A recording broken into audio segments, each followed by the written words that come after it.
Hi guys, I hope everyone is doing well at home and that everyone's families are healthy and that you are not making each other crazy stuck in the same house. So I'm going to be doing the next section of Cinderella today. So I am on the bottom of the first page on the paragraph that is on the bottom. So it is the fourth paragraph of the story. Now where we left off, Cinderella was doing a lot of the housework for her stepmother and her stepsisters who are not being involved. She doesn't want to tell her father because she's afraid that her father is going to not believe her. And that's where we're jumping in now. It happened that the king's son gave a ball and invited all persons of fashion to it. Our young misses were also invited, for they cut a very grand figure among those of quality. Now, our young misses are the stepsisters, so they were invited to the ball. They were mightily delighted at this invitation, and wonderfully busy in selecting the gowns, petticoats, and hairdressing that would best become them. This was a new difficulty for Cinderella, for it was she who ironed her sisters' linen and pleated their ruffles. They talked all day long of nothing but how they should be dressed. "For my part," said the eldest, "I will wear my red velvet suit with French trimming." "And I," said the youngest, "shall have my usual petticoat, but then to make amends for that I will put on my gold-flowered cloak and my diamond stomacher, which is far from being the most ordinary one in the world." They sent for the best hairdresser they could get to make up their headpieces and adjust their hairdos, and they had their red brushes and patches from Mademoiselle de la Poche.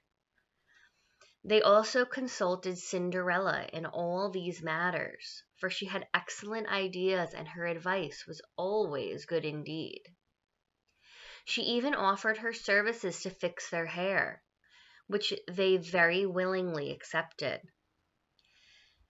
As she was doing this, they said to her, "Cinderella, would you not like to go to the ball?" "Alas," said she, "you only jeer me. It is not for such as I am to go to such a place." "You're quite right," they replied. "It would make the people laugh to see a cinder wench at the ball." Anyone but Cinderella would have fixed their hair awry, but she was very good and dressed them perfectly well. They were so excited that they hadn't eaten a thing for almost 2 days. Then they broke more than a dozen laces, trying to have themselves laced up tightly enough to give them a fine, slender shape. They were continually in front of their looking-glass. At last the happy day came. They went to court, and Cinderella followed them with her eyes as long as she could. When she lost sight of them, she started to cry. And that is where we're going to stop. We're on this bottom of the second page. Now, just a couple things to go over. They use the word court when they got to court. They do not mean court like a judge's court.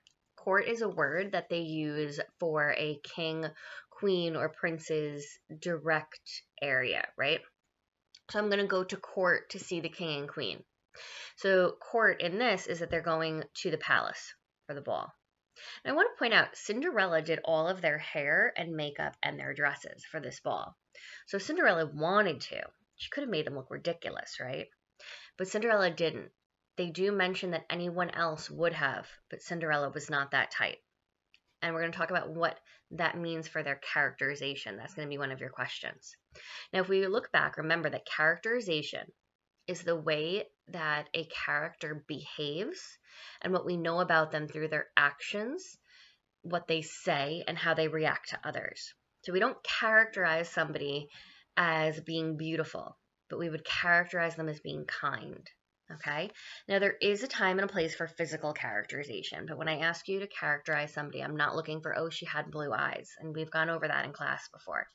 We said that characterization is somebody's personality.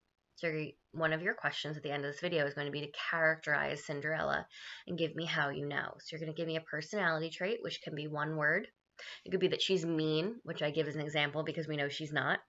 And then what you would say is, she's mean, I know this because, and then you would finish that sentence. But of course, you're not going to use mean because we don't have a good example for that. Remember, you can use pretty much anything you want. We've talked about this before. It's not so much your answer that I care about, it's can you support it? Because that's the skill that's going to take you through life, right? You're allowed to have whatever opinion you want, but the most important part of everybody's opinion is, can you support that opinion? Thank you for watching. I hope that you are enjoying this story.